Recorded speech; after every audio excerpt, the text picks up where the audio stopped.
that I can do or say or bring the message to people that need to hear it, that's why I'm doing it, because I want them to live a good life, a happy life, and their job shouldn't be killing them, truthfully. Thank you for tuning in to the Critical Conversations podcast, brought to you by Mind the Frontline.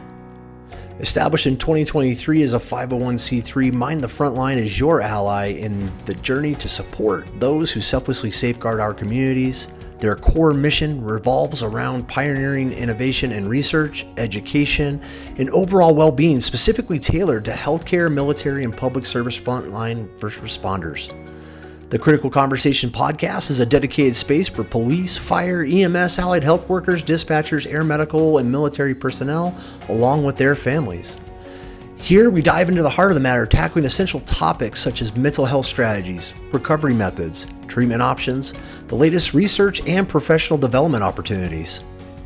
Before we dive into today's episode on Critical Conversations, we do want to, however, acknowledge the nature of our discussions.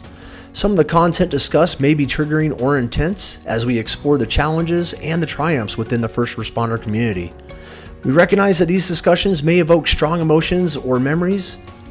If you or someone you know is struggling and needs immediate support, we urge you to reach out to your agency's mental health resources or your local peer support group.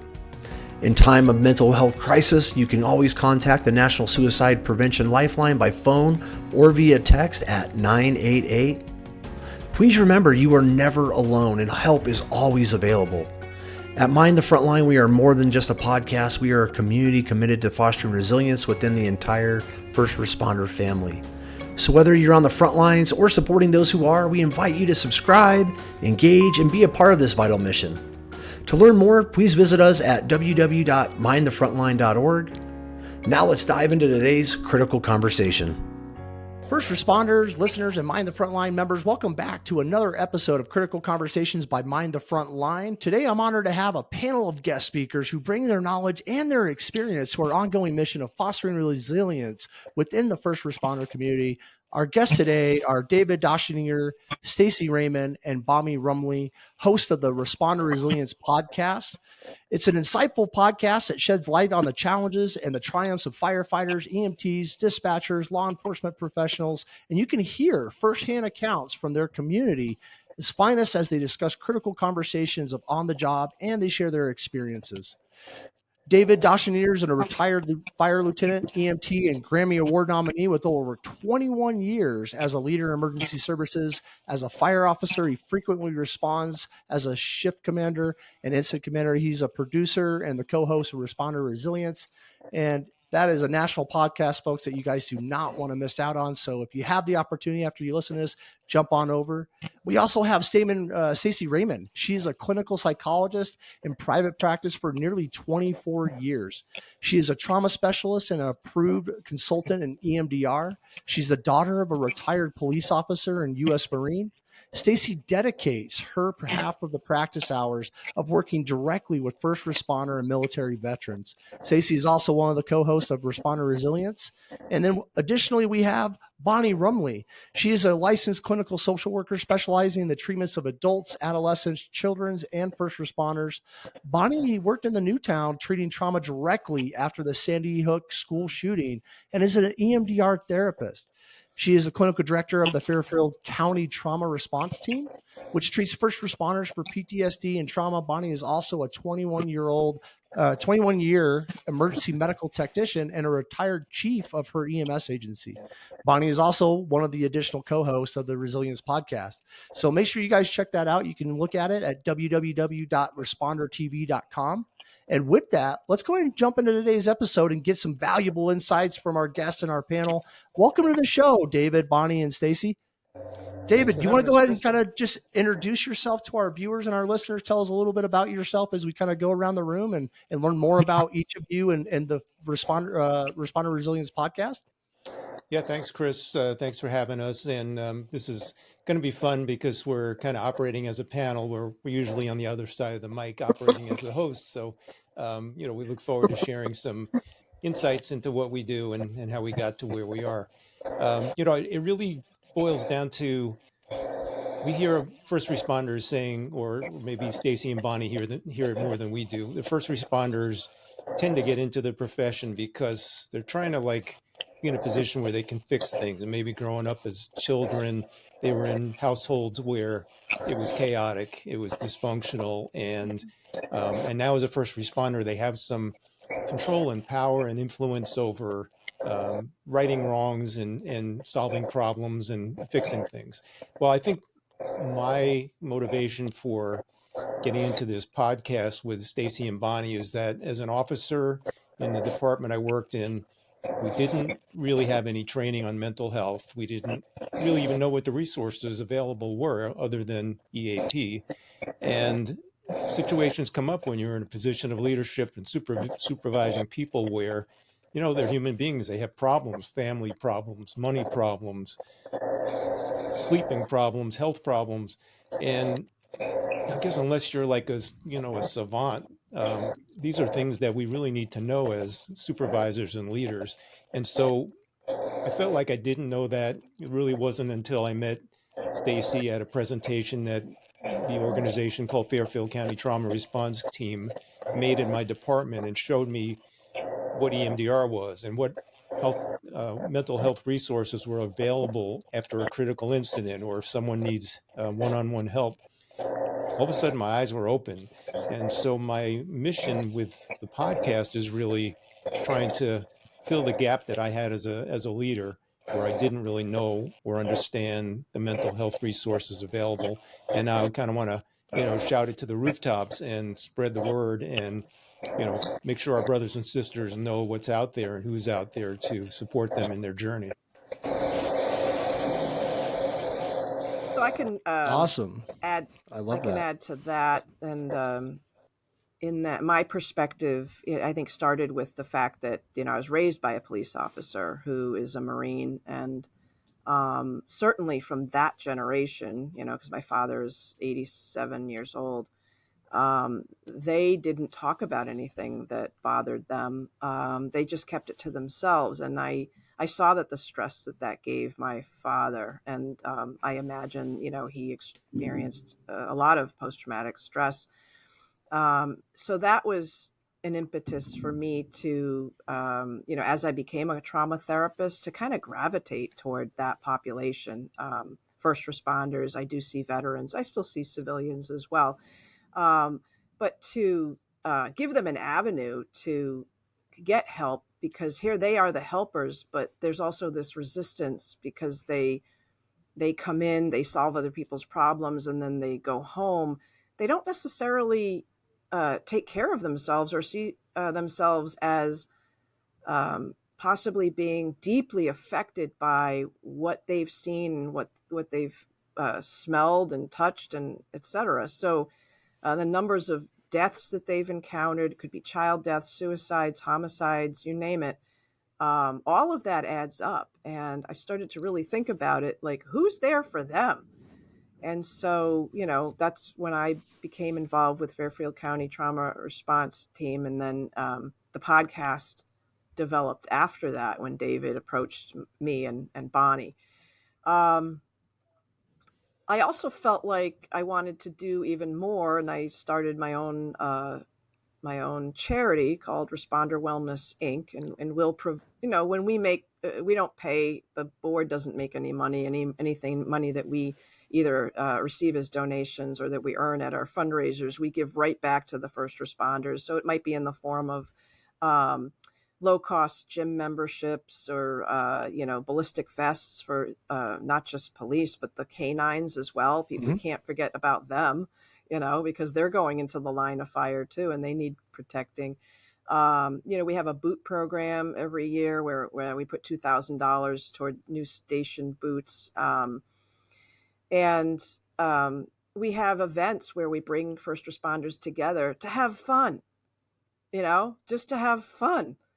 I love that. And yeah, because sometimes they get caught up so much in the overtime and the being ordered in, and unfortunately, some of them, when they're really traumatized, they'll use work as a way to kind of keep between them and the stuff, the circus that's going on in their head, and that circus just keeps brewing, right? So they forget to have fun. They don't necessarily feel calm enough to interact with their family, or now they're drinking by themselves, so offering fun opportunities for them to deal with their stress. And so that's what uh, inspired me to develop my own charity. That's amazing because I know that at least for me when I was struggling, isolation was definitely one of the things that I did. And that's great because bringing people together and having them connect is one of those things that I think we need more of so we can remember the joy of having fun and laughing. So love it. Bonnie, welcome to the show. Thank you. It's good to be here. So, I'm one of those first responders as well who came from the chaotic childhood. So, EMS really changed my life. It gave me so many different things. I could spend an hour on that. But the interesting thing was in college, I went to get my undergrad in psychology. And I remember doing a paper in grad school, or excuse me, in undergrad, and I was interviewing some of my colleagues that I volunteered with or police that I knew. And my paper was called The Psychology of Emergency Medicine. And I didn't know that it would all come full circle and that this would be my real passion. I went on, I did regular school social work, some of those things. And then when Newtown shootings happened, I went up there, and that's where I really started working with first responders. And I realized not only am I one, but I understand the culture, I understand what they're facing. And it just felt like the universe opened up for me at that moment. And that's when my real passion in my career started. I was recruited for the trauma team because one of the leaders at the time had trained me in EMDR. And then I got to meet Stacy, and years later, if you'd ever asked me would I be doing a podcast, no. I mean, maybe someone would ask you that too, and you'd I have to think say, all of us on this show would be like, Yeah, did I see myself at the end of my career doing a podcast for mental health and first responders? exactly, Absolutely not. But it is exactly, I think for those of us that yeah, do this, it's a calling. Sometimes yeah. we don't know what the universe is doing to kind of pull us in a direction. We just feel like we need to run that direction, and that's what I think each of us have kind of felt in some degree, some regard. That's right. And it's a passion. The reason I do this, David, Stacy, it's our passion. The suicide rates are depressing, and truthfully, I do this because I'm not okay with the mental health state of most first responders.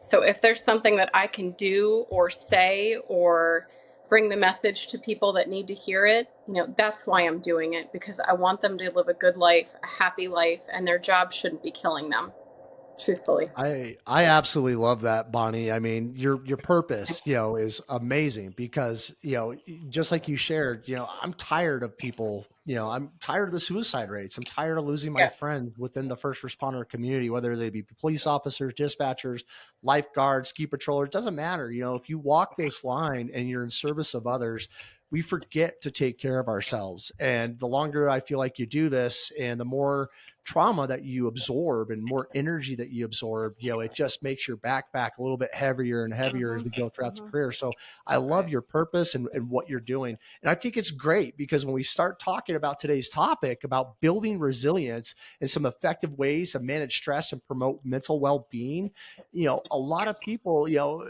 I remember going through my EMT school, right? Like my EMT class, when it came to, stress and all that, it was eat well, sleep, Right. that's about it. There's not much there, in EMS education to give us those tools. And we also know now through a lot of the studies and the new research coming out that we kind of bring a lot of our own trauma, generational trauma, our family trauma, familiar trauma into our jobs. And then we're not aware of it. We didn't have the tools to deal with it then. And we just kind of expound upon it. So it's almost like, pouring gas sometimes on an uncontrolled fire. It just is going to continue to burn and burn us up pretty good. And I hope that by everything that we're doing, by you guys, each of you are doing responder resilience, that at some point we start seeing the suicide rates reverse themselves. That's what I'm hoping. That would be to me the first time I think we're getting ahead of this crisis, because that's really what it is. But I'm really excited to hear about the show and not hear about the show, but talk about the show and dive into it. So let's kind of start diving into a little bit more about what we're going to be talking about today, guys. Building resilience and some of those effective ways to manage the stress and promote mental health. What does that mean, to each of you? Well, I'll start by saying, it's an individual thing. Not everybody's going to want to meditate. Not everybody's a yoga person or, but the great news is that there are so many different modalities out there to choose from. Just a matter of taking the time and initiative to try a couple. And many of these things can be done even on shift. I've literally been in the engine, sitting in the officer's seat, going to a call and done some kind of tapping, which kind of helps to center you and bring your heart rate down and bring your breathing down. And by proxy, helps your focus and mental clarity and reduces the cortisol dump, the adrenaline rush that we all get going to a call. That makes me a more effective officer because now I'm going to make a better Absolutely. decision. I'm going to be a little more present in the moment, able to hear radio traffic, able to hear what the person on scene is saying that they need or what's going on. But it's really like, be willing to explore what's going to help fill your bucket, what's going to help you ground and be more effective as a first responder, as a husband, wife, father, mother, brother, sister, friend. Just kind of like watch podcasts, read books, look at some of the magazines. You're starting to see all of this stuff to become more mainstream. Yeah, it is becoming more mainstream and I love it. I love seeing more articles come out, more podcasts similar to what we're doing, and more importantly, just a conversation around it, right? I feel like Mhm. there's a lot of good conversation no matter what topic you're talking about when it comes to mental health and resiliency and just how do we deal with some of these things on a day-to-day basis, because these are tools that we just never had. People didn't teach us this. We're not given it early on in our departments, but we are seeing that change. We're seeing that paradigm shift, which is extremely important if we want to get ahead of this, because, some of those episodes I talk about, I look at, we have more resources than we have ever had. We have more, outreach. We're talking about it more, but yet the rates of suicide, the rates of substance abuse are still climbing almost unchecked. And, I don't have those answers. I don't. I can only hope that by doing things like this and having these conversations Right. that we can actually start making an impact. So, you make a good point. You and David have mentioned that, yes, the resources are out there and we're talking about it more. And so, what might be a major obstacle is really it's almost like the first responder personality is not one where they're going to ask for help, right? They're the warriors, they're the We're the rescuers, right? And heroes. if We they're the rescue others. We heroes, don't right? rescue ourselves. And so, how do you get someone like that to pause and not always monitor what's out here? If you've ever gone to dinner with a police officer, you know, and actually sit and go inward, and where they say, how am I doing? Like, how are my relationships? How am I getting along at home? How am I getting along with my coworkers? What is my physical health? What am I putting in my body? Why am I What's having my these emotional thoughts? And intelligence? How yeah, am I managing and regulating my emotions and my but reactions? but I think what we're up against is, how do you get a first responder to go inward? I think Yes, that's a very good point. Yeah, because a lot of us, I don't know, maybe you guys have some more insight on this, but I called it a fog. When I got into it, I had no idea how much of an alcoholic I'd become, how resentful I was, how angry I was, how depressed I was. I just didn't see it in myself. It so really you took hit having a single bottom, moment. I right? hit bottom. You I hit bottom, went and a lot of them smack. do. And okay, so that's one way to enter the whole mental health awareness piece. But that's not the only way, right? What we're trying to do through your podcast, our podcast, and everything we do at Fairfield County Trauma Response Team is to don't wait until the bucket's full. Like, don't wait until you're In in crisis. crisis, right? You don't have to wait until that and then that be your wake up call, because sometimes it's too late. Like there are some people that become too involved in alcohol, or they spend too much time alone, or then their relationship ends, and now they've got like part of the fatal 10 that we learned about from Dr. Olivia Johnston. um, going on that now loads on to suicidal thoughts. Like, I feel overwhelmed. I don't know how to handle this. And I just want to end this situation. So we don't want people to be coming into the system that are at rock bottom. I mean, certainly we're going to welcome them. And that's been the way that we have most of them come in, they're Yeah, we they're like react to a crisis. We don't try yeah. to get ahead of it and prevent the crisis from even It's- occurring in the first Correct. So we place. want to And that's turn that. We want to expand that to stop and look at yourself. Like it's okay to be humble enough to look and take like a mental check. And I think Bonnie can add to this about like what she does when she was captain. I'm gonna just let you have the mic Sure. there, Bonnie. Yeah, no, so I can go into that, but first I would say I try to tackle this in two different ways. So I have the prevention side of me, which with the Fairfield County Trauma Response Team, we're going into departments, we're educating people. My agency has me in every time we do an EMT class. So before these people ever get on the road, they're getting this lecture about trauma, PTSI, how to get treatment. And they're getting an awareness level. So there's the prevention aspect, which is super important. And that's where we're seeing a lot of movement, you are too, in our culture with more speakers, more trainings, more workshops, at the expos this is the hot topic right now. So that's good. That's all the prevention stuff that's happening. But then in terms of what I do with clients, especially the first responders, I try to build their toolbox. They understand the concept of toolbox. They know they have their jump kit, they have their fire bag, they have all that stuff.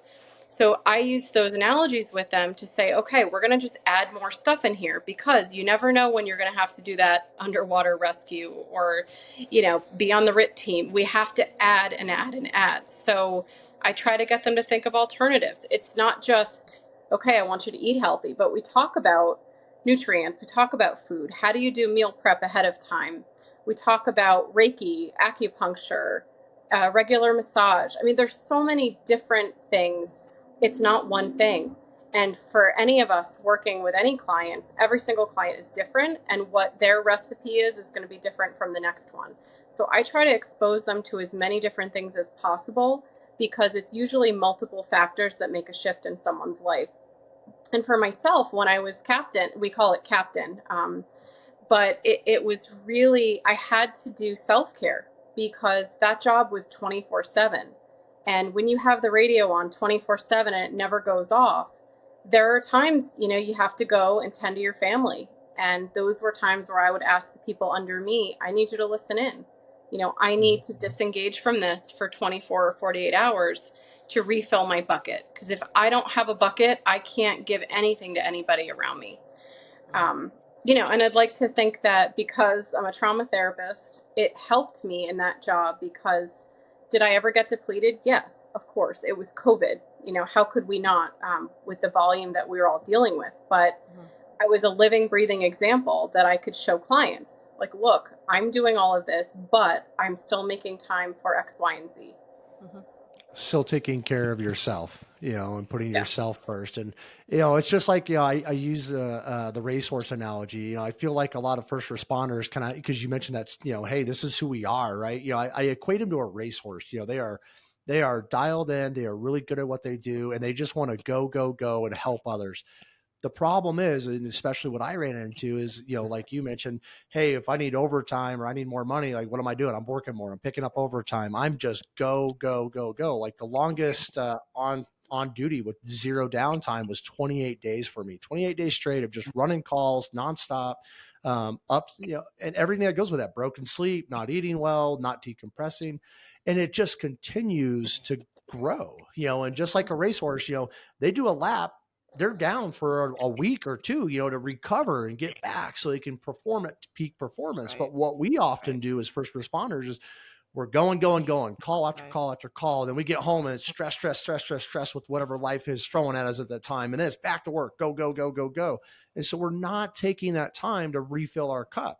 And more importantly, I think it's extremely important that if we are to go out and try to help others, that we got to make sure that we have the energy in this space to give, because it's like being a racehorse that's already, tired. He's already run a race and you're going to go put him back in another race. He'll go because that's where his heart is. And he's going to keep going until he falls, and eventually Mhm. that horse is Mhm. gonna Right. drop. Right. And what we want to prevent is that drop. We want Sure. to start giving people those tools to, hey, I went hard at work. Okay, I now need to switch gears and refill my cup. And that takes just a little bit of time every day, I think, just to maintain this stuff.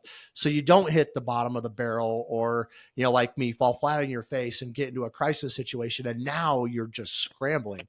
Mhm. We Mhm. are very reactive in our industry. It's great to see more and more people really taking that idea of being proactive with my mental health Right. and wellness so I don't get there. And what we find is, man, my day starts getting a little bit better. I start feeling a little bit happier. I find the joy again. I'm connecting with old friends or old buddies and laughing. You're like, oh man, I haven't smiled or laughed in when was the last time? And we find some of those things. So I think a lot of that is extremely important. What are some of the things that you guys think, when we talk about, what are, David, you mentioned, a lot of the stuff you could do at the firehouse. I love that. I love those tools and tips that we could give our viewers and listeners, where you guys can do that anywhere, whether it's in your car driving home from a shift, if it's from the next call, or you just drop the patient off at the hospital, or, you're just clearing a call as a law enforcement officer. What are some of those things that we could do? Yeah, great question, Chris. There's so much to it, but I think, if you look at the big picture, we are doing a serious job, right? It's sometimes life or death, and we all take it very seriously. We're highly trained professionals. I think pretty much across the board, we really strive to do an excellent job. But with that comes like this, sort of heavy sense of responsibility to get it right, to be on all the time, to pick up the overtime shifts, whatever that looks like. And so, what are some of the things we can do to kind of, make it easier, or kind of make ourselves more resilient in that process? A simple one is play, and that could be on or off shift, but um, play has like a profound effect on people's resilience, and that could be as simple as on your off days. I literally just bought some discs to play disc golf with. Like I really had to push myself to do something, because I'll sit and edit podcasts all day long, So I had to like push myself to get that. And now I'm going to have to schedule going out to the park and playing with these discs. But I know it's going to have a beneficial effect on me, on my mental wellness, on my overall mood, and make me feel better. There's we've played with, through the podcast, we played with short meditations you could do on a shift. It could be affirmations, it could be, um, for me, like, it was sometimes running a mental loop as I was laying in bed waiting for the tones to go off, saying, I know what to do and I do it. Like, I'm capable. It really was a good way to offset the negative self-talk that we have, and I had my share of it. um, and so, again, I think kind of go out there and sample it. I mean, there's coaches out there who will teach you some of these tools. There's more and more magazine articles, like we were saying, that the podcast, books, of course. And really just, it's a matter of becoming aware and becoming willing to check them out. Try it once. Doesn't work, fine. If it works for you, great, put it in your toolbox. Yeah, I like that. It's similar to, what Stacy and Bonnie said. Like, we as first responders are very familiar with our toolboxes, right? So if you tell me like, hey, this is a new tool, I kind of put in that mentality of, hey, I just got a new axe or a Halligan or whatever that might look like, baton, asp, if you're a police officer.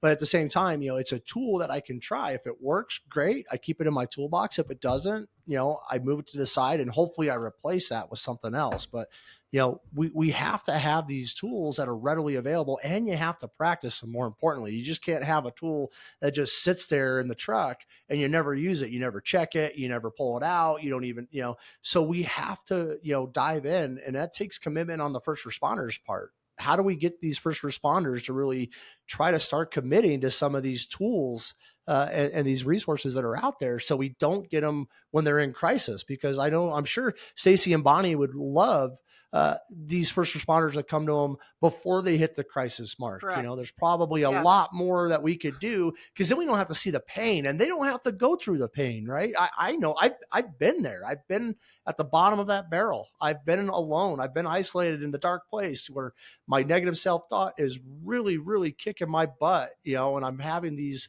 negative ideas and things that I want to do to myself. And I don't want to get to that point. So, how do we get these people to really open up and like you said, Stacy, how do they look in? How can we really encourage these Right. individuals to get to that point? Well, you can be part of the solution, making sure that your department has a peer support team. Maybe you can become a member of the peer support team. You can keep an eye on your brothers and sisters. One way to feel better about yourself is to help someone else. Be of service. Be of service. Keep your eyes open. Take someone aside. Take them out to coffee. Say, Joe, you don't really look. You don't seem yourself. Is everything okay? But that requires vulnerability. It requires taking a risk that Joe's not going to hate you for doing that. But in my experience, Joe is usually pretty appreciative if you take him aside, because you've noticed that he's a little bit off. He's probably not going to be upset. He's probably going to really appreciate that you noticed, and that now, you're taking the time to listen to him.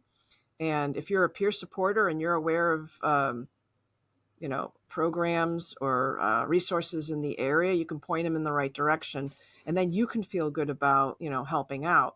Another trend that I think we see is emotional support animals. So many first responders have, it's typically a dog, but some of them have cats, and they go home and they're not alone. They don't feel alone. And then, this dog or cat is typically not making demands of them, or not complaining, not ordering them around, and also there's the touch factor. When you pet your animal, or you feed your animal, again, there's this feeling of we actually do release a hormone called oxytocin. If you pet your dog or your cat, they're snuggling with you, purring, cuddling up, or getting a hug from a human. There's a release of oxytocin, which it lowers blood pressure. It causes cortisol to be reabsorbed into your adrenal glands, and it has an overall calming effect on the organism. So, that's a simple one. And I know so many first responders that have an animal. I made a little list here as you were talking. There are also apps out there. Like, one that comes to mind is Lighthouse. There's a Lighthouse app, and it offers all sorts of, if you're feeling stressed right now, here are some ideas about what you can do. If you're wondering about nutrition, here are a couple of quick videos that you can watch on food prep or whatever. So if you're having certain symptoms, you can actually search on the app about what to do about that right now. And maybe I haven't read everything, but it may actually say you may need to go talk to somebody. If you're feeling that level of distress, you may need to go get some professional help. The last thing is, and I know this is very cliche, but first responders, more than almost anybody, they're kind of, instead of being a human being, they are human doing. They're always doing. And so anything that can switch them over into just sitting and being, what does it mean to be human? Right? It means that I need to be healthy. I need to have relationships. I need to have fun. Not just work all the time. So anything that we can do to get people to realize that they're human beings rather than just human doings would be helpful. So I like how you put that too, human doing. And go ahead, Bonnie. I know you want to chime in, so. No, I was going to add to the list that David and Stacy gave. There are a lot of small things that people incorporate on a day-to-day basis that could really make an impact. So some of the ones that I've used for myself or tell others to use is setting a daily mantra. Before I used to go on duty, I would have a prayer that I would do just, to keep myself safe, keep everyone around me, the people I'm responsible for, safe. setting the intention, being grateful for the things that are good. First responders have a tendency to focus on the negative and the bad. I think it's because we see so much of it, it becomes normal and it becomes a habit. So you have to actually work on the practice of gratefulness and what is going well in my life. And the more that you can do that, the more you build new pathways in your brain, actually. Another great app that I give people is Insight Timer, because it has, I mean, really probably hundreds of thousands of options, but there are meditations that people could listen to go to bed at night. There are ones that are 3 or 4 minutes. You know, you could go sit in the bathroom at the station and do, and I know a lot of people, they balk or they say, I'm not doing that meditation garbage. But when I actually sit with them in the office and say, look, this is what meditation garbage is, and I'll do a guided imagery with them for 3 or 4 minutes, and they're like, that's what meditation is? Yes, yes. That's No, all it is. It's just being mindful. And I love the Insight Timer. I have that app. I started using that app almost 4 years ago. And because I wanted to start meditating and I didn't know how. And so once again, I Google and I get on the App Store. And, you know, I think it was actually one of my coworkers who was really big into yoga and mindfulness that was like, hey, have you seen the Insight Timer? And I started using that, and it taught me how to do breathing techniques and just little things like that. And you know, even at night, like when I can't sleep or there's too much noise in my head, it's really nice to have either like a guided session, a sleep session, or just some background music that's white noise, or maybe some of the bells, you know, whatever that is and whatever that, you know, is for you, and you get, you know, calming effect out of it. But I love that. But it is a routine. You know, it's something that I actually do every freaking morning. And like on my calendar, I have workout at 5 o'clock, because if I don't put that in there, inevitably 5 o'clock is going to roll around and be like, I got to work. I got to edit more podcasts like David does. You know, I'm not going to step away and go play. But I think having good, healthy habits and breaking old habits and being aware of what those old habits are extremely important, because, you know, with a routine, and a lot of us as first responders usually have a routine, you know, like when we get to the station, we do certain things, like I set up my bed, I get my meals, you know, whatever that is, but try to like incorporate it into your routine. I find it very, more than likely I'm going to follow it, or at least be more regular or consistent with it. But I try to do it every morning, like where I'm waking up, I'm doing my daily, I do the serenity prayer. You know, I love how you're like, you know, looking at, you know, what am I appreciative for? That's actually part of my nighttime routine. I actually go through and kind of debrief my day and go, hey, what could I have done better? What am I thankful for? What am I looking forward to tomorrow? Not negative, you know, I'm trying, but I actually had to work at that to change the voice in my head, the narrative. And then we start talking about like, oh shoot, if we start doing these things that we're just all talking about, before you know it, like you mentioned, Stacy, we're starting to rewire our brain. Neuroplasticity starts taking effect, and we start doing things another way. And it's not the way that we've always been used to it. That brings us into that doom and gloom and that negative talk. You know, it really starts enlightening us. And man, I feel happier. I be of more service. I give back more, you know, and it's a, you know, it's like a merry-go-round, but if you don't get on the merry-go-round, you're never going to, you know, experience the ride, so to speak. Right. And there's one other thing that came to mind that I think Bonnie can probably touch on better than I can. And it's what she taught a lot of us about when she came back home from Sandy Hook, like listening to music, like switching the channel in your head. You say it a lot better than, so I'm going to stop and let you talk about that. Yeah. Let's hear about switching the channel. Yeah. So at the time, I had a 30-minute commute from Sandy Hook home. So I did a bunch of strategies there, because as you could imagine, for 12 or 13 hours a day, I was hearing every detail about all of the shootings and every person's aspect of that. So I decided pretty quickly in the beginning, you know, I need to do some strategies here, or I'm going to bring all of this home. And I had a new baby at the time, and I didn't want that to mark her entire babyhood, you know, with me coming home and bringing this pervasive sadness. So there were times where I would bring my EMDR tappers and I would say, okay, I'm going to purge this here in the parking lot before I drive home. I would put my tappers on, which are little vibrating nods, and you can hold them in your hands. You can put them under your knees. We use them in EMDR therapy. But I would put the tappers on for a few minutes, and I would just process my own day. And once I felt better, I felt like my nervous system was squared away, then I would drive home. I'd put the tappers away, put it off. I got XM satellite radio at the time so that I could listen to comedy on the way home, because I thought, okay, for 30 minutes, I listened to, Jamie Foxx or one of these guys who it's slapstick. It's cheap humor Right. sometimes, Yeah. Right. but Right. it's Yeah. wonderful. I would listen to whoever was on, because if I was laughing and giggling and, oh my God, while I'm driving, then guess what? I'm getting all the negativity and the weight of the day off my shoulders so that I can go home a little bit lighter to my own family. So Right. I did a lot of those kinds of things. And at the time, I also limited my media exposure. So first Yeah. responders, we like Yeah. to be hooked in and we like to know what's going on. And I mean, how many of us have, the EMT or fire buddy who has 3 different radios? They look at every news article, they have every feed. They got That the is the app and kind. the Yeah, notification, their watches going off, their phones going off, their exactly. iPads going off, Exactly. they got the Yeah. news on in the background and the radio's going off. Like they're just constantly being bombarded with stimulus. I Yes. love that. I mean, that's Yes. very important. That's right. So I decided at that point, I decided I'm done and I'm not going to be a whacker as a trauma therapist. I cannot be hooked into the news every second. I can't read every fact. I need to choose what comes into me and what goes out.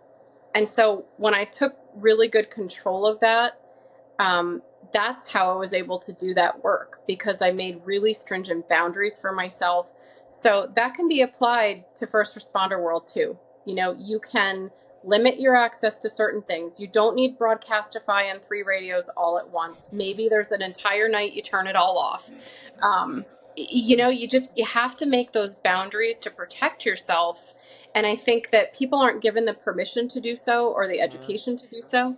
But if there's anyone listening right this minute, make those boundaries. Nothing should own you 24 hours a day. That's just not fair to any human being. Right. Yeah, you'll never be off, and that's very important. So you hit 3 things there that I want to kind of just briefly cover. So boundaries, that is one thing I didn't realize that I needed to have in place, or even what healthy boundaries were, until I started, moving along in my recovery and really kind of understanding what I needed to do to protect myself. And so setting healthy boundaries. But I also loved how you brought in, humor, listening to humor. Like I love going to the comedy club. Like that's kind of me and my wife's, date night thing. Why? Because it's fun. It refills my cup. It's the play that David talks about, makes me smile and laugh again. And I get to switch the channel. And the third one that I really would implore people to explore when they're exploring healthy boundaries is really look at the notifications you have on your Facebook app, on your mail, on your everything. Like I have my phone on do not disturb constantly and on silent. I don't have any notifications for any of my apps on my thing. I pretty much my watch is just a watch now, even though I have an iWatch. I don't want it to, because I found myself on that same thing. I'm just constantly being bombarded, distracted, and I'm not able to be focused, present, or more importantly, I'm not able to turn off.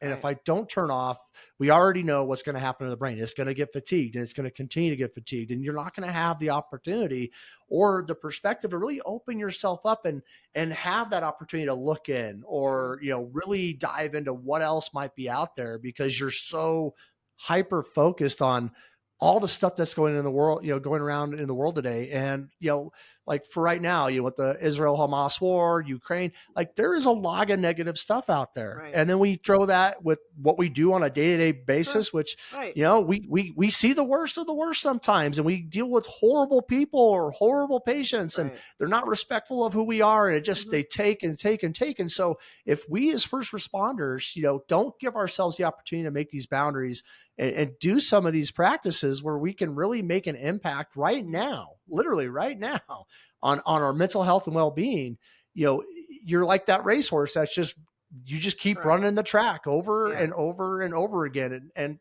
trust me, folks, like I've been there. There's going to be a time where you're not going to be able to run anymore. And, hopefully you never get to that point, but I can tell you it's not a point that I ever want to go back to. So utilizing some of these tools that these folks are talking about, I highly encourage the Insight Timer, Headspace app, practicing mindfulness, all these things, work synergistically together to get you to a final. There's no magic pill. There's no magic one thing. If I do this, it's going to make me better. It takes doing a lot of it. And a lot of that is through self-discovery, like what works for me and what doesn't. And if you've never tried any of this stuff before, I used to be one of those machismo guys, right? I'm the hero guy. I'm coming off the helicopter with my vest and my harness, or I'm long lining down. I'm the Billy badass. When someone would bring up like talking about our feelings and things like that, I did the exact same thing that was taught to me. Who needs feelings? Put it down, joke about it, put it off, and really just try to put on a face. And really what I was finding out, later on is I just wasn't being my true authentic self. I was putting on this mask literally over to get through my day, because underneath all that machismo and heroism, Billy badass syndrome, was the fact that I was broken and I was depressed and I was alone and I didn't want anybody else to know that. And I didn't want, I felt fearful that if someone found that out, that I was no longer going to be this hero or a first responder. I wasn't fit to wear the badge, so to speak. But I'll tell all of you that are listening or watching this, it could be further from the truth. So having these buddy checks and reaching out and doing some of these things is extremely important. One of the things I know we wanted to kind of hit on this episode is really kind of, diving maybe into like EMDR. So we've kind of talked about some of the holistic things and the mindful practices. If there's anything else that anybody wants to add to that, by all means, let's talk about it. But I do want to kind of, dive a little bit more into EMDR, because we are seeing so much come out of this therapy, and it doesn't take much.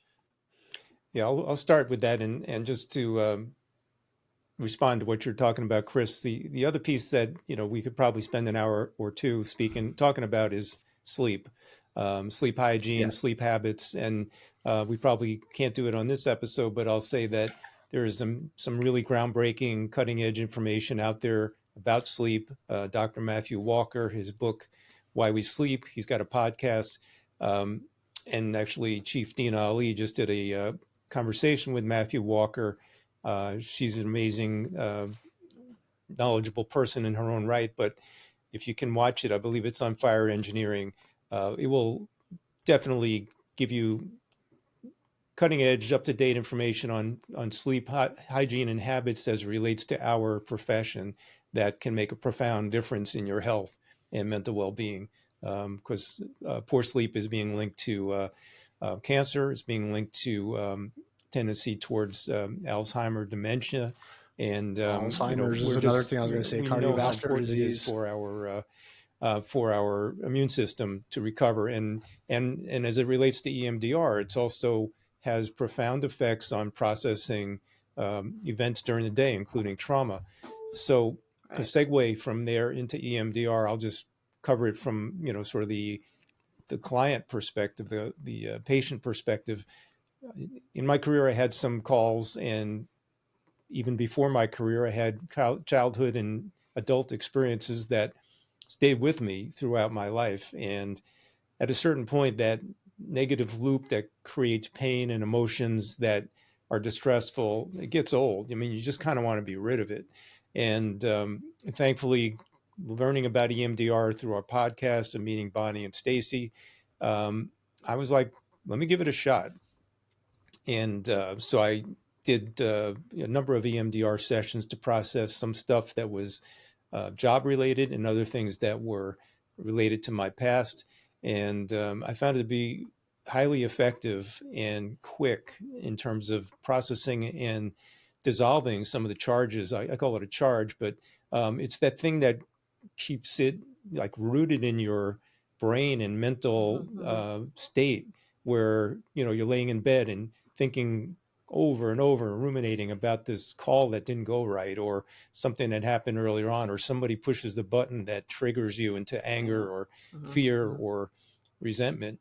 So EMDR I found to be highly effective for me, and anecdotally we speak to many people on the show who have also recovered from highly traumatic experiences by undergoing EMDR therapy. And then I'll pitch it off. I'll to add Stacy. my patient perspective with my EMDR, and the reason why I bring this up is this is my plug that I do almost on every episode, folks.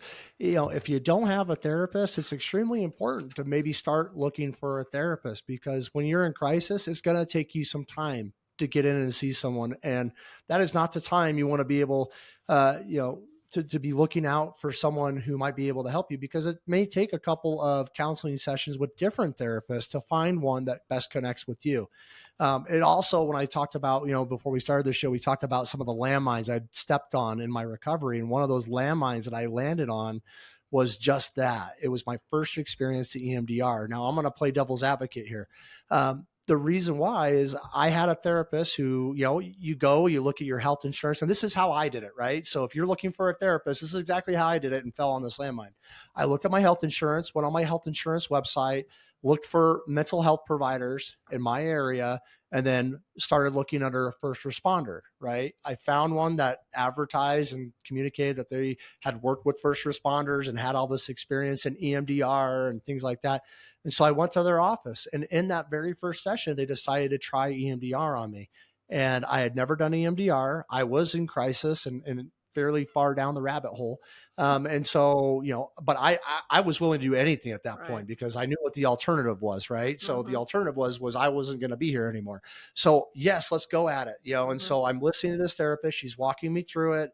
And in my experience, we didn't do some of the things I now know part of EMDR, and what should have been done leading up to that to prepare myself for it. And so there was no working out like a safe space or an imagery or any of that stuff. It was literally, let's just start talking about the shit that you don't want to talk about while these things are vibrating in my hand.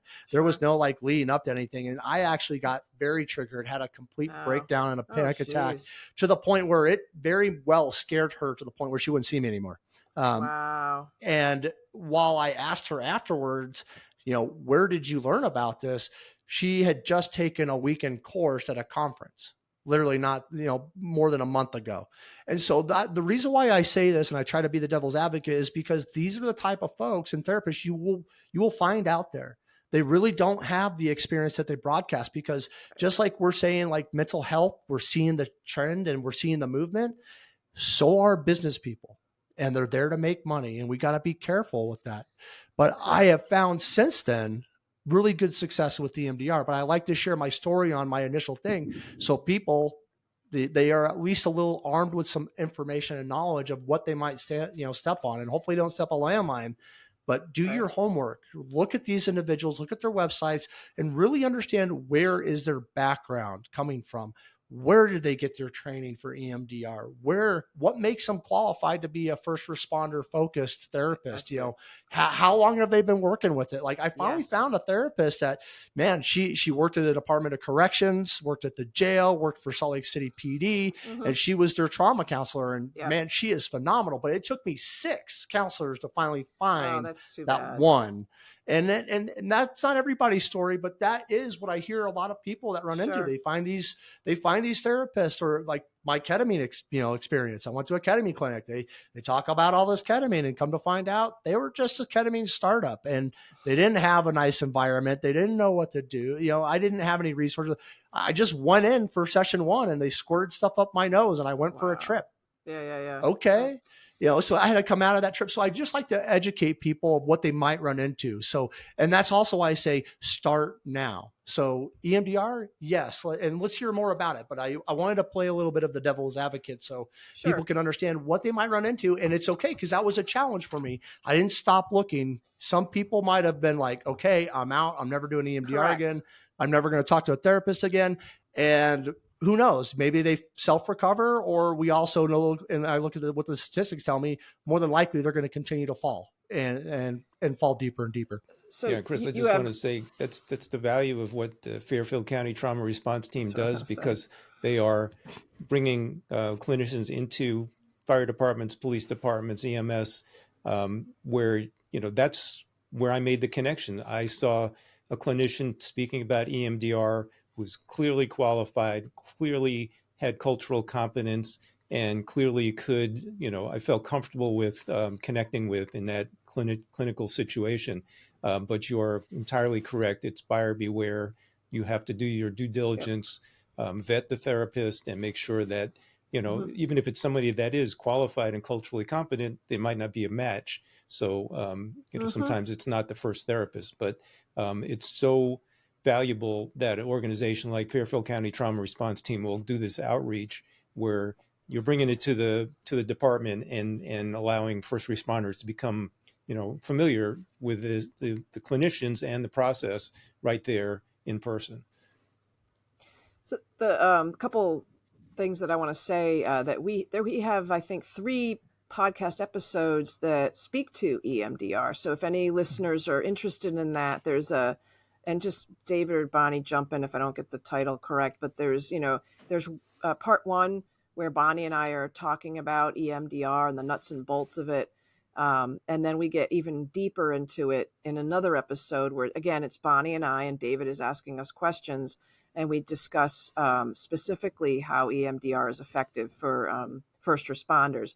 And then following that, in the timeline of these podcasts, we did a very special podcast on PTSD and EMDR. And these are first responders that are giving their own report on pre and post experience of EMDR. What did you expect? What did you think about EMDR? A lot of them found the name very suspicious. We still run into that. It's not the best name for an incredible trauma treatment. The acronym, I have actually had people say to me, because it's EMDR, it's kind of like they hear it as ECT, electroconvulsive shock therapy, and they kind of wonder, like, what? And then they see that we have the buzzers in our office because they have wires that, like, what are you going to Yeah. do to me? Like, what am I signing up for? Me? Yeah. What are you going to do to me? What is this? Because I've seen those movies, in the past where they just put this thing on someone's head and they just shock the crap out of them, hoping that they're going to get better. And we know that didn't work. If Francine Shapiro gave it the name, it was her dissertation. She wrote her first book in 1987. And she had to call it something when she did her dissertation. So she calls it eye movement, desensitization, and reprocessing. I believe I read somewhere where somebody said to her, did you ever think of naming it something else? And she said if she could have, because now she couldn't, because there was so much research on it and books written and articles and whatnot, she would have named it reprocessing therapy. So then that would have been less scary for a lot of people. But people don't need to be scared. It's based on, David was talking about the importance of sleep, right? So when we sleep, we're in rapid eye movement sleep at the deepest part of our sleep, and we are dreaming. And that's where we are working through the residue of the day and the week or the month even, and we're resolving our issues. Well, sometimes, especially first responders and combat veterans, can't get past just with sleep. They can't heal from what they've seen, heard, and touched and smelled, right? And so that might trip over into a nightmare, which is a failed dream. And then they wake up and they're all disturbed because it's almost like a roadblock. It's like at that point, if they're having repeat nightmares about the same thing over and over again, that's kind of a signal that you probably do need to have some professional help. So what do we do as EMDR therapists? We are just going to recreate the eye movements in the therapist's office, because the processing has gotten stuck. The client has everything they need within their psyche to heal. It's just they need a little help to keep processing it so that it's fully healed. And then that's where the desensitization comes in. So eye movement, desensitization means it goes from a high level of disturbance. When you ask them, how much does that bother you? It's like a 10. Down to, we want to get it down to a 0 if we can, right? And then at that point, it's been reprocessed, right? And now it's no longer under the command of the limbic system, which is where we have all of our fight or flight responses.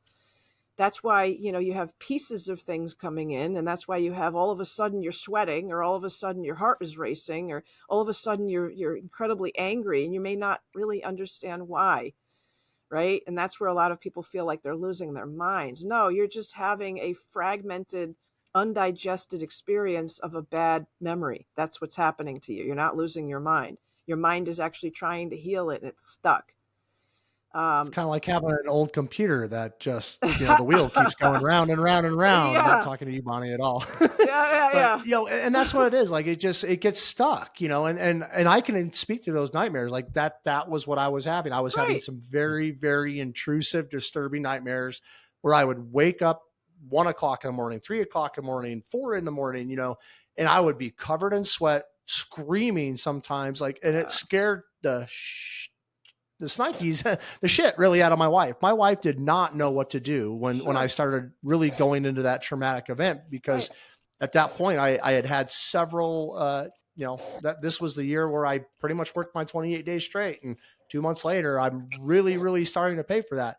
Yeah. Overtime money might be great, but what you're paying for in your mental cost downstream is definitely not worth it anymore. And so, understanding that, hey, it's not this big scary thing. We're not going to shock you. Really, we're going to lead you and guide you softly through reprocessing, so your brain can really start recognizing some of these things and go, okay, this isn't big, bad, and scary. We can move it over from the limbic system and where all the fight, flight, and fear is coming from, and move it over to, hey, okay, it's okay. We can now let it go, and it softly just hopefully goes off into the wind and the sunset.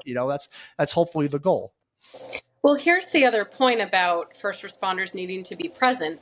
If you listen to your body and your brain, it will tell you what it needs. So those nightmares, they are horrific, but they are telling a person that your psyche has things that need to be resolved. And it's basically a warning sign. And so instead of ignoring the warning signs or allowing them to get worse, that's a warning sign that you should listen to and say, okay, something needs to move here, because trauma gets blocked in the brain and the body. And very often it gets blocked with a negative belief about yourself, right? So if that patient died the other week and the EMT finds a way to blame themselves, they will successfully do that. And they will convince themselves that it was their fault and that they should have done something different. And the next time another patient dies, they will do the same thing. And now we have a narrative that's forming. So what we like about it is we get in, we treat the negative belief, we treat the symptoms that are rattling around so that those warning signs can calm down. So that's why it's so present. It's not to be, foo-foo and tell people to do mindfulness to be present so you can feel fuzzy. It's actually just, please listen to your brain and body so that you know when something is wrong.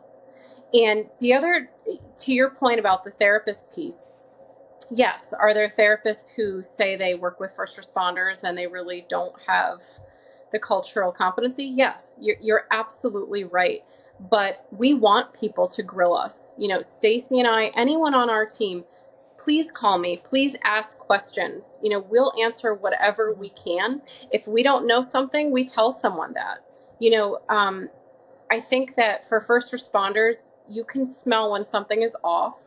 So ask your questions. Ask how long this person has seen first responders. Which branches have they worked with? What are the common themes they see? There are lots of key questions that you can ask that someone who is in the culture should be able to answer relatively easily and at the top of their head.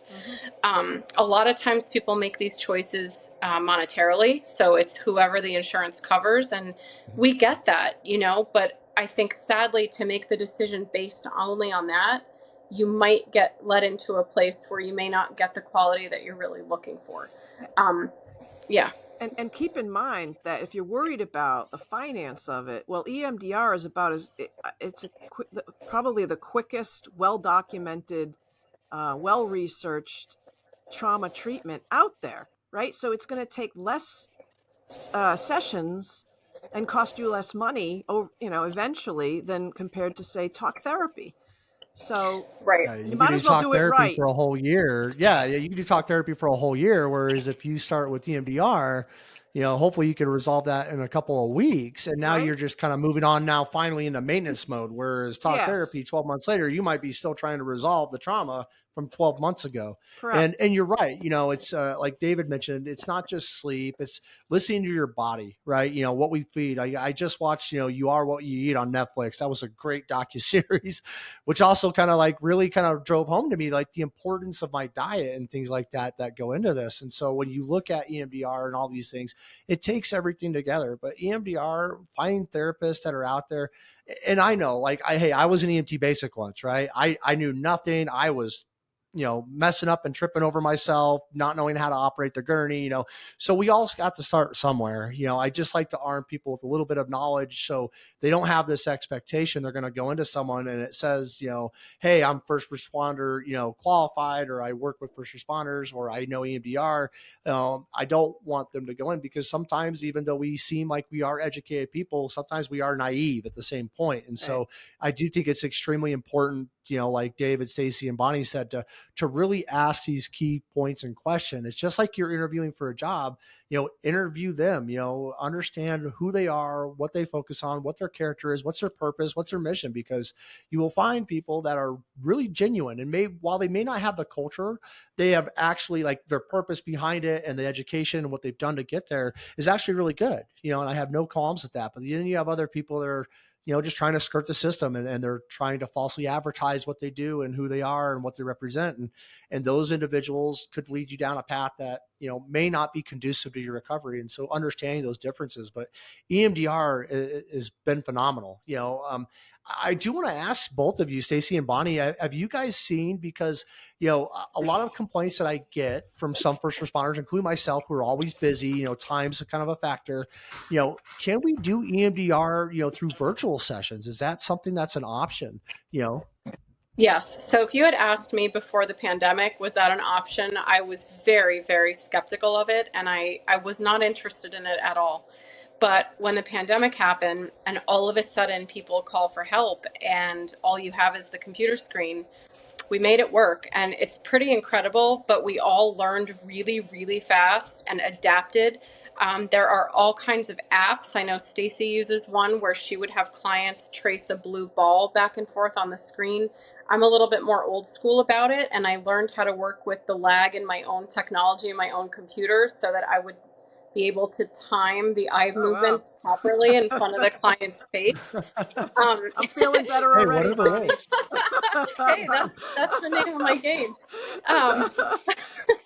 But we learned very quickly how to be effective. And honestly, I had some first responders I saw during the pandemic that lived 2 hours away that I never met in person, but we did all the work and they returned to full functioning with no symptoms. Wow. So I absolutely believe in it, and I still offer it. There are people that just need it. I recently had a quadriplegic client who needed to be seen on a screen, and that was the only option. So I said, absolutely, I will do that. Whatever we need to do.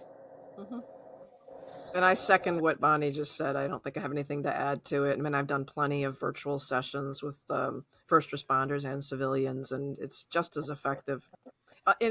We just encourage people not to show up like on a phone screen, because then you can't really do the eye movements, and then we would have to resort to, them giving themselves bilateral, right? Like this. Okay, yeah. Or they have to tap their, you can't see my hands, but hands on the thighs, they have to do their own bilateral stimulation. So just because people might be wondering, well, weren't you talking about eye movements? Why are you talking about tapping now? What we discovered is, even though it's named eye movement desensitization and reprocessing, the processing can happen, we learned, with bilateral tapping. So what Bonnie was talking about earlier, holding the buzzers, after she worked with Sandy Hook clients, they buzz left and right in your hands. And that has also not only a calming effect, but it also helps you process negative material.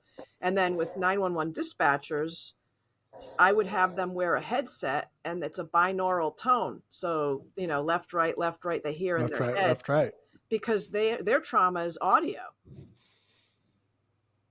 So that's really interesting. I've never even heard that. And obviously I'm learning more and more as I do these podcasts and delve into the mental health. But, I think that's really cool to kind of, bring the process of EMDR and what it works and tailor that to the specific first responder and what they do. I never even thought about, dispatchers, they have, their headsets on all day long, and all they're doing is hearing this trauma come in. Yeah, they're hearing it. And so being able to have the binaural and go back, because I use the binaural with my AirPods, when I'm trying to, once again, use the Insight Timer or some of the apps, I utilize those binaural tones as ways to decompress and meditate and be mindful. But no, that's phenomenal. I'm like, it's like mind blown over here. I'm like, what the heck? Didn't even put that dot together.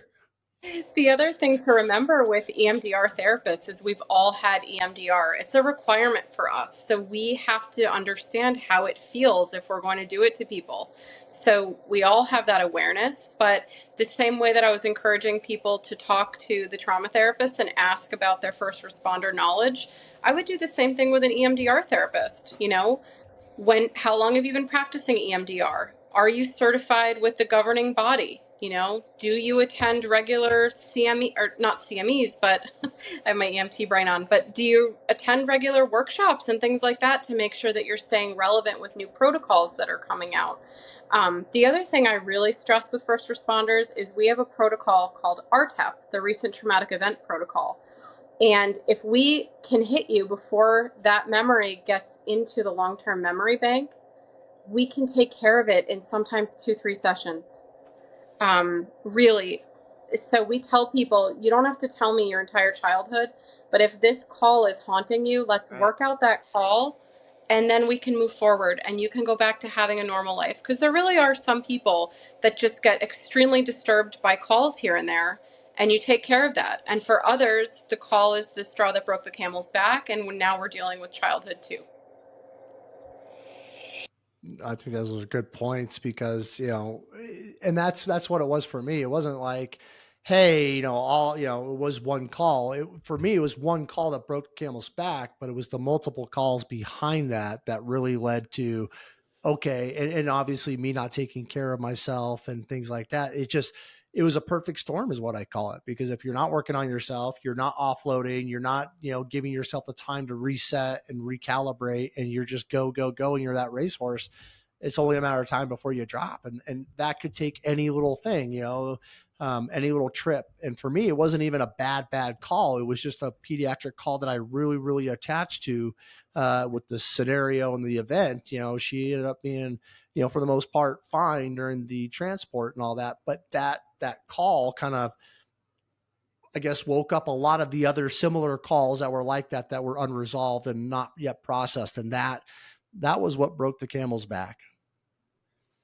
I was going to say there's one more piece, and it relates to having a toolbox, and that's that once you've done something like EMDR, if you're involved in a critical incident or a call like you're describing, Chris, you can always do what some of us call a tune-up, and that's contact your therapist and say, hey, I just had this call, it's bugging me. Can we just go in and work on it for a session or two? And knowing that you have that resource available, it's just going to free you up from getting bogged down by another bad call. So as we become self-aware and become aware of all the tools that are available and what things like EMDR can do for us, we can call on it just on an as-needed basis to deal with one-off situations like that. Mm-hmm. Yeah, and that's the nice thing of now having a really good relationship with my therapist is I can have a precursor to a crisis, and now I'm a little bit more self-aware, and so I don't have to get there. I can literally go, hey, what's your next available? I'm either really, really struggling and it needs to be immediate, or hey, as soon as you possibly can, are you able to kind of make that time for me? And if you don't have that relationship ahead of time, and that's what it is now for me, David. Like, I love how you kind of talked about that, because it's not like a lot of this stuff goes away. Like we realize more and more, and there's still stuff there. And so having the opportunity to be like, hey, I need a maintenance on this thing. And at what point do you feel like someone should be going in either for a maintenance or looking at EMDR? I've heard people tell me like, hey, if this call or, these intrusive thoughts are still sticking with you after 7 days or 14 days, you really need to look at, talking to someone and having them, unscramble your computer so it can process a little bit better. Because I don't want to make it scary or confusing. You're not going to get shocked, folks. But really, we need help reprocessing and getting that file to go from one place to the other place. It got stuck in limbo, and it's half in and half out. I think that if your feelings are surpassing the amount of coping skills you have, that's your sign. And for every person, that breaking point is different. The tipping point is different. But for myself, as an example, I'm someone who sleeps very, very well at night. If I'm not sleeping well and something is waking me up multiple times a night, right away I know something's wrong and I need to fix it. Because I'm out of my routine, I'm out of my pattern. That's not normal for me. So that's where that awareness and insight of yourself and knowing your brain and your body when something's not working right, that's when you have to do it. And if I can't fix it on my own, that's when I need to go to someone myself. Chris, I need to jump in, and you can cut this piece out, but I have a 1:30 client, so I'm gonna Yep. we're gonna have to wind this up. I don't know. Me too. Okay. Yeah, not a problem. Let's go ahead and just start doing a wrap up then. We're over an hour and 12, so that's totally fine. No, Bonnie, I think that's a great point. You know, when you talk about these things and just being self-aware on what it is that you need, you know, and being aware of that, you know, the thing is, and as we kind of close and wrap up this show, you know, real quick, let's just kind of talk about, you know, what is it that, you know, prevents individuals from seeking this from, you know, just like Stacy, what is one thing you think that, you know, individuals kind of, they say to themselves like, I don't need to go in and get help, or I don't, you know, I'm having these intrusive thoughts, you know, I don't need to go do this. You know, what would you say to that individual? I would say to them, you know, you may be handling it right now, but you really have to be cognizant of, you know, how this may continue to build up. And if it doesn't take a dip, if you haven't been able to find a way to, you know, cope with it, to make it less, then given the profession that you're in, it's probably only going to get worse. And so you need to be mindful of that. Don't let it get so bad. So then you start losing, you know, the quality of your relationships, either at home or at work, or your health, or you're developing a substance use issue. You know, if you don't take care of it now, then, you know, they say a stitch in time saves 9, you know, so that's what that means, is that you should address it now. But don't wait too long. If you want to see, let me try this, let me try something else, let me go, you know, see what my buddy over here, another first responder, what's helping him or her. Great. But don't wait 6 months to, you know, if your symptoms are if they're the same or getting worse, don't wait. You need to address it, probably with professional help. I think those are great points, Stacy, and really looking at, you know, what it is that we can do, and being humble and being, you know, vulnerable, I think are things that we as first responders could probably do better for our own self-care, because if we are vulnerable and we could be, you know, bringing a little bit more humility and take our ego out of it and really start asking our coworkers and our partners, like, hey, who is it that you could, or what are the routines that you do that I notice that you always come in and you're always happy, and Yeah. you know, you're doing a lot. Like, what do you do? You know, ask those people, because those people clearly they're doing something right, you know, and well, not everything might work for you. I'm sure that you could take some good points away. And more importantly, you're having that connection, and hopefully you're finding a partner in your mental health and resiliency routine as well. So as we wrap up another enlightening episode of the Critical Conversations by Mind the Frontline, we want to extend our heartfelt gratitude to Bonnie, to Stacy, and to David for sharing their invaluable insights on building resilience and the effective ways that we can be managing our stress and promote mental well-being. The depth of their knowledge truly enhances this episode and our mission in promoting first responder mental health, wellness, and recovery. Together, let's continue these critical conversations to build a more stronger first responder community. And thank you again for being a part of the Critical Conversations by Mind the Frontline podcast. Until next time, take care, stay strong, and mind the frontline. To our dedicated listeners, thank you again for joining us on this critical journey. Remember, the Critical Conversations podcast is a steadfast resource for police, fire, EMS, allied healthcare workers, dispatchers, air medical, and military personnel, along with their families. Your support makes the impact of these conversations resonate even further. If you found today's discussion enlightening and want to stay connected with our ongoing mission, please be sure to subscribe to the Critical Conversations podcast. You can find us via Spotify, Apple Podcasts, YouTube, and the Mind the Frontline website.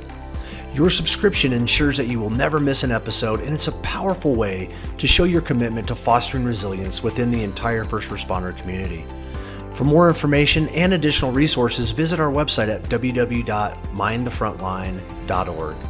Together, let's continue these critical conversations and build a stronger, more resilient first responder family.